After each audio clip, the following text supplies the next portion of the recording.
One of the most striking things is that when you come to a health center in a remote area is that you see that there is no patients there. And you go into the health center and you understand why. The fridge has no vaccines, either because the fridge is not working or because the delivery has never come, because it's such a difficult way to get there. They don't put it on the whole month because they have to pay for the petrol often themselves. So they limit it to 3 or 4 days during the month that they put on the fridge. And once their 2 or 3 days of vaccinations are over, they put it back off again. The system is going through an agony of change at the moment. The reason is that up till now, the vaccines have actually been a very small volume. Really, comparatively speaking, we're talking about 1 or 2 or 3 cold rooms for a medium-sized country, 30 million people or something. The new vaccines which are arriving are driving up the volume of vaccines that we're handling by rather a lot, something up to 4 times. It was just a discussion over a glass of beer in Geneva, and I said, okay, we will do it.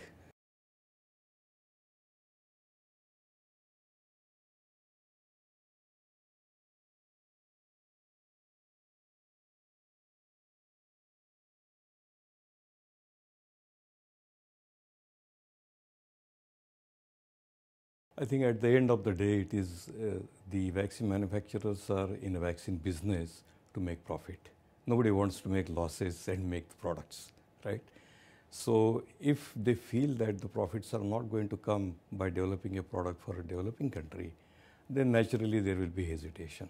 If all the procurement agencies, if they can come together along with the international agencies like Gavi or maybe the Gates Foundation, and give a assurance to the manufacturers about the quantities that they are going to buy and the time period for which they will buy. Because unless there is a sustainability and a guarantee of purchase, I think manufacturers will not feel comfortable.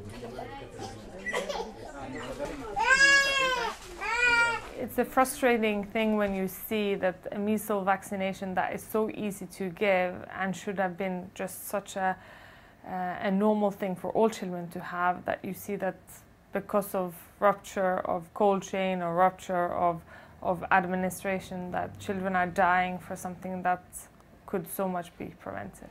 Gavi can do very simple things like shifting the market towards products that are more adaptable to field needs. That's very obvious, that's very simple.